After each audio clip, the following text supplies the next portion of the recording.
I'm Leslie with Campspot. I'm going to walk us through some of the use cases where our integration with Wild Energy will help you with utility metering at your properties. So let's go into use case one. And one of the things we talked about is automation.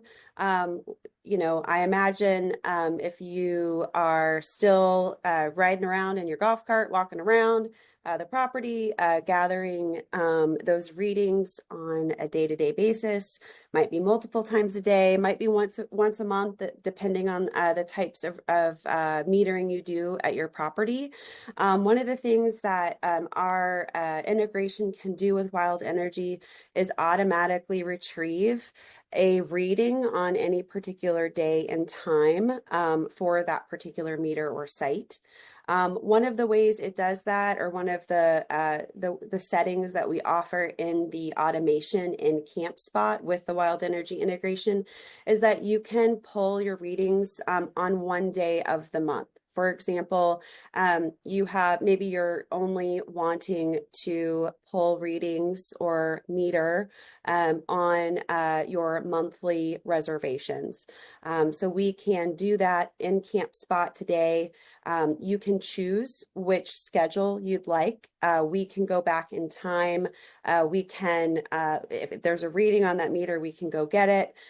So in this example, this particular campground wanted to gather the reading on the last day of the month, and they only wanted to do that on the 28th of the month. So they wanted that monthly reading to pull on only on reservations that were 28 days or longer. What that means is we pull automatically for you based off of your check-in and check-out dates for that particular reservation type. So if this is on an RV site, you can set that check-in, check-out time. For this particular park, they wanted to pull at 9 a.m. So the day that your reservation starts, there will be an automated reading pull that is scheduled for you at 9 a.m. on the start date of the reservation. It then will pull monthly on the evening of the last of the month. And then it will also pull a reading at 3 p.m. on the last day of the reservation. So some really nice automation in there for you for your monthly reservations. Yeah, I want to just add to that, Leslie, which if you see on her screen here, the poll will occur at 11:59 on the last day or whichever day you select. Again, that's another, kind of benefit of the integration is every meter for every one of your guests is read at the exact same time. In the old traditional model, when you got somebody walking around, especially if you have a big property, you might read some of them on Monday, some of them on Tuesday, oh, the weather's bad today, we're going to skip a day. With the automation and the integration, none of that happens. It all gets read consistently for everybody at the same time, which is a huge benefit for billing and consistency and compliance. I had a question from Chelsea. If you guys could elaborate a little bit, where are they pulling from and how are they reading that? You want to answer that one, Mike? I'll start with that real quick and let you jump in. So the Wild Energy meters are literally posting every kilowatt. The minute that meter clicks over one, it is posting that as part of the record. And so when Campspot asks for the meter reading, it is a real-time meter reading. If they want to know what it was at 11:50 versus 11:59, that could be two different readings. We have that record. So it is getting pulled from a large database now. We have hundreds of millions, I think, meter reads by now. And so when you ask us for a meter at a specific date, at a specific time, we have that record. And that's what Campspot does to pull the data back. Very well said. I don't have anything to add there. Let's move on. Doesn't answer your question, Chelsea. Thank you, guys. Cool. Yeah, we can move on to the next use case. One of the things that Mike was talking about was, being able to charge for your more transient reservations, so your transient stays. And if that's something that you're exploring for your property, that is something that this integration does allow you to do.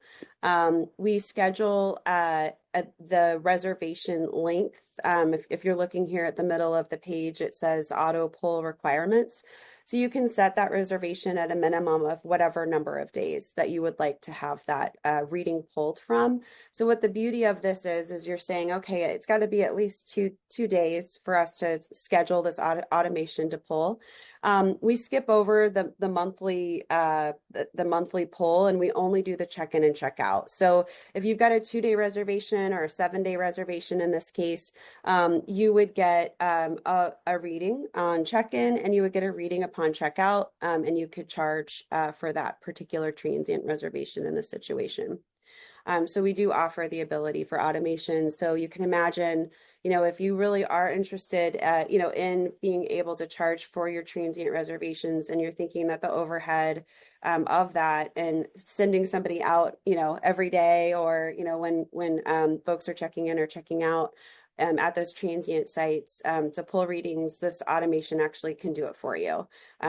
So which is nice. It reduces that operational overhead that you've got for pulling those readings on a more frequent basis. Yeah, this is a really powerful feature. It helps the operators start bringing that window in. So you can start capturing more utilities on a shorter and shorter stay, right? So if you want to start playing with that type of a concept, you could say, hey, 10 days and longer, we're going to start, billing people for utilities. And then you can bring that window in. Okay, 5 days or a week and longer. But as Leslie described, this is a really unique feature that they've built in there to help you transition your business model to capturing those utilities on shorter stay reservations. Awesome. We have a couple questions come in before we move on. Paul, I do see your question. I'm going to hold that one till the end. Pat joined a little bit late, but he's wondering, are you referring to supplying meters, or is it a manual input of usage? You do have to have special meters. So we're trying to get away from the manual inputs. As probably most of you know, and we've experienced it, we have to read a meter when we take out the old one and put in a new one. You get transcription errors, you get wrong site, wrong number errors. So we want to, the whole goal is to get away from those types of things that slow down your operations, cause chargebacks, charge-offs, and automate the whole thing. And Steve's wondering if there's any additional equipment that's needed to read the meters. There is. So you have to have a wireless meter first and foremost. And then we do put a receiver, one or more, at a property to pick up all the signals. So it's the same way the utilities are doing it. If you ever, I'll geek out. I drive around town. I see all their little receivers. If you look at all the telephone poles when you drive down the street, they have little antennas on them every, quarter mile. We do the same thing. We put up, receivers that are picking up the signals from all over the property. And that's what's transmitting them to us in real time. So that's the equipment. You need those two things, a wireless meter and a receiver. Okay. Ken is wondering if checkout pull times could be adjusted, example, 9 a.m. Absolutely. That is a configuration that is customizable to your property, and also to, if you have a particular, I'm making a suggestion here. I don't know how real the suggestion is, but you can set your check-in, check-out times in Campspot based off of like the type of like site category, whether that's lodging or RV sites. So if you want to measure those or set that check-in, check-out time separately from your lodging check-in or check-out, you can do that as well. So it's customizable by park and also by the type of site. Awesome. Last one, I think, and then we could go to the next use case. Kimberly asks, will charges be automatically billed with the settings you have set up, or will they need to be manually inputted for each site? Yeah, we can, I'm going to answer that. So let's hold on that one, and I'll answer that here. Hey, Kimberly, thank you. Yeah. The other thing I wanted to chat about was, sometimes maybe you're not quite ready for the automation, or maybe you need to provide, maybe a one-off reading pull. And we also offer that. As Mike mentioned, they have a huge database of literally all dates and minutes in which a reading was pulled or read off of the meter. We have the capability of doing that. So we offer a manual way for you to also go get those readings at any point in time on your meters. So I just wanted to share that. If the automation isn't for you, or for whatever reason you need to pull manually, you can do that for any date and time that the meter has a reading. We can move to the next one. The other really cool feature that we offer, you might have, you might offer maybe free electricity for a certain amount of usage for particular reservations. You can set this via the automation. So if you've got a transient reservation and you want to offer 10 kilowatts for free, you can do that at a $0 rate or at a discounted rate.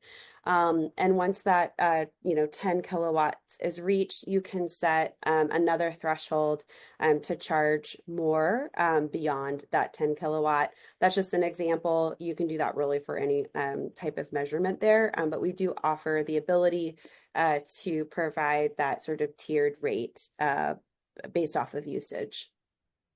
Yeah, this is another great way for owners to start moving into utility recovery, because they feel like they can we can give you some energy and then start charging you above that. We at Wild Energy can help you kind of figure out what that number should be based upon either other parks in the area, because we have data all over the place now, or we can do measurement for a month or two at your property and then set that number. I would say that this one is a little bit subject to seasonality, because 10 kilowatts in a moderate climate versus when it's really hot in the middle of summer is going to be very different. So just, if you're going to experiment with this one, kind of understand how that might affect the difference in rates.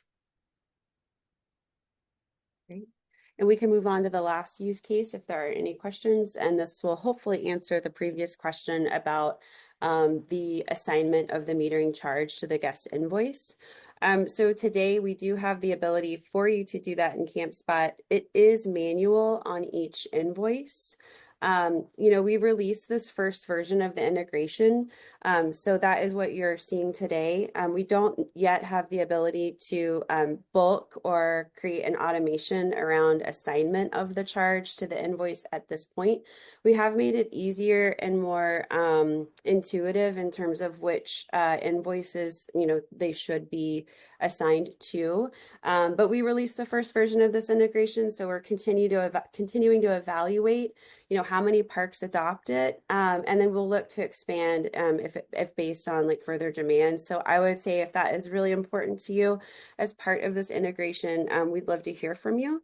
And you can do that by requesting a feature in the Campspot application in the bottom right-hand corner. We do read those, we listen to those, we evaluate those feature requests. So we would love to hear from you if that's important to you.